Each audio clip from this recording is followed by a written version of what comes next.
जबलपुर में food samples की जांच रिपोर्ट कम समय में उपलब्ध कराने के लिए लाई गई परियोजना अधर में लटकी हुई है। जबलपुर में डिविजनल टेस्टिंग लैब वैसे तो 3 साल पहले ही बनकर तैयार हो गई थी और लैब में कुछ मशीनें भी आ गई, लेकिन स्टाफ नहीं होने के कारण ये लैब आज तक नहीं खोली जा सकी। इस मामले में ज्यादा जानकारी हमारे सहयोगी संजीव चौधरी दे रहे हैं, उनकी रिपोर्ट दिखाते हैं आपको। मिलावटखोरी के खिलाफ सरकार कितनी गंभीर है, अगर वो जानना हो तो जबलपुर में इस फूड टेस्टिंग लैब की बिल्डिंग को देखकर समझा जा सकता है।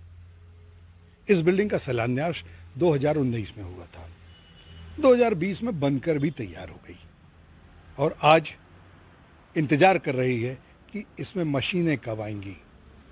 फिर मशीनें भी आई तो वो डिब्बे में बंद रखी हैं, पर लगातार फूड सैंपल फेल हो जाते हैं क्योंकि उन्हें अभी सागर की लैब में भेजा जाता है। जबलपुर में यह लैब इसीलिए बनाई गई थी ताकि यहां पर 24 घंटे में इसकी रिपोर्ट आ सके, लेकिन इस लैब को बनने के बाद अभी तक इसमें ताले ही लटके हैं। काम चल रहा है, कब पूरा होगा ये अभी बताने वाला कोई नहीं है। यह बिल्डिंग 2 साल पहले बनकर तैयार हो गई थी, लेकिन बिल्डिंग ही है, लैब अभी तक नहीं बन पाई। मिलावटखोरों के जो नमूने पकड़े जाते थे उन्हें सागर की लैब में भेजा जाता है, जो जब तक जाते हैं और उनकी रिपोर्ट आती है तब तक बहुत से सैंपल खराब हो जाते हैं और इन खराब हो गए सैंपल से मिलावटखोर आसानी से बच जाते हैं क्योंकि इन्हें आने में 1 महीने से ज़्यादा का समय लगता है। यदि सरकारी आंकड़ों की बात की जाए तो 17% फूड सैंपल जांच में मिलावटी और अमानक निकलते हैं। सरकार ये चाहती है कि अमानक और मिलावट के सैंपलों की जांच तुरंत हो, इसीलिए इस बिल्डिंग को बनाया गया था ताकि यहाँ एक आधुनिक लैब बनाई जा सके जो न सिर्फ जबलपुर बल्कि आसपास के बहुत सारे जिलों का पूरे महाकौशल में जो टेस्टिंग होती है उसे यहाँ पर किया जाए और तुरंत रिपोर्ट मिले। 24 जून 2020 को कमलनाथ सरकार ने इस डिविजनल लैब का भूमि पूजन किया था। 3 करोड़ 30 लाख की लागत से इस बिल्डिंग को बनाया जाना प्रस्तावित था, जिसकी लागत अब बढ़ भी गई है। मशीनें तो आ गई हैं, बहुत सारी मशीनें आ गई हैं जो अभी भी डिब्बों में पैक बंद रखी हैं। एक बार मशीनें खुल भी जाएंगी, लेकिन सबसे बड़ी समस्या है स्टाफ की। जब जांच अधिकारी और वैज्ञानिक अपॉइंट होंगे तभी इस लैब के जो मशीनें आई हैं उन्हें खोला जाएगा।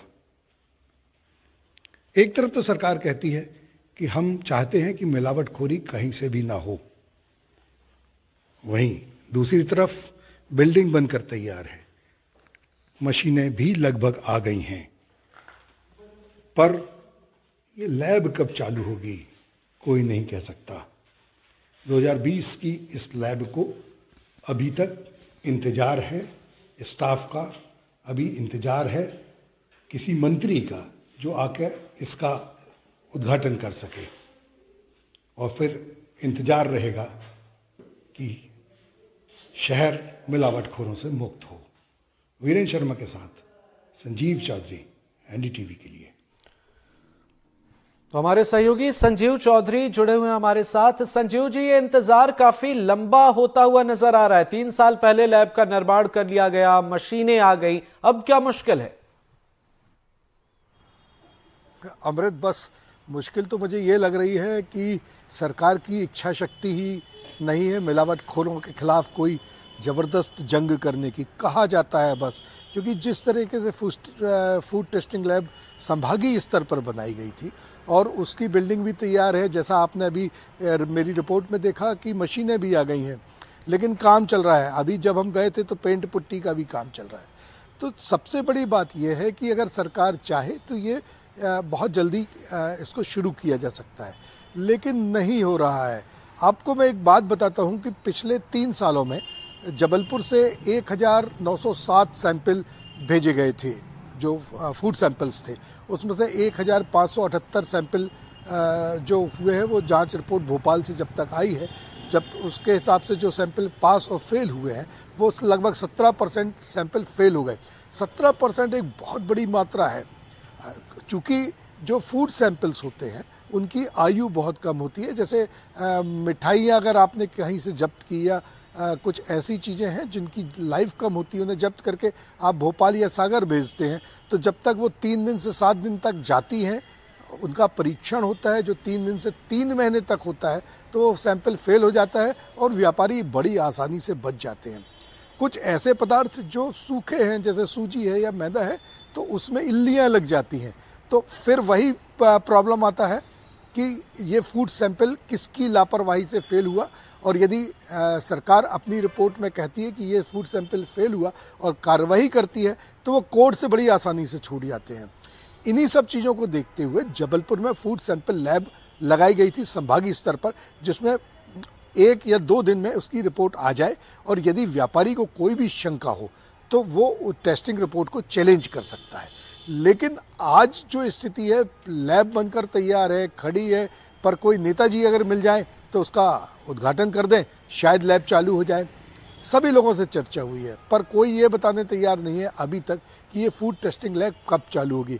अमृत, एक और आश्चर्य की बात है कि पूरे महाकौशल में जब कोई भी त्यौहार आता है तो बड़ी मात्रा में जो खाद्य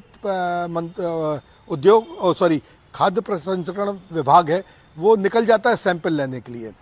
सैकड़ों दुकानों से सैंपल लेता है, उनका क्या होता है कोई नहीं जानता, लेकिन सैंपल लिए जाते हैं और उसकी आड़ में बहुत सारे ऐसे खेल होते हैं जो जिन्हें कह सकते हैं कि पैसे वसूली के खेल होते हैं। तो उन सब से बचने के लिए ये फूड सैंपलिंग लैब को जबलपुर में स्थापित किया गया था, लेकिन अब कब चालू होगी ये कोई नहीं कह सकता। तो कहीं ना कहीं उम्मीद की जा सकती है कि विभाग इस मामले में सक्रियता दिखाए। बहरहाल बहुत बहुत शुक्रिया इन तमाम जानकारियों के लिए।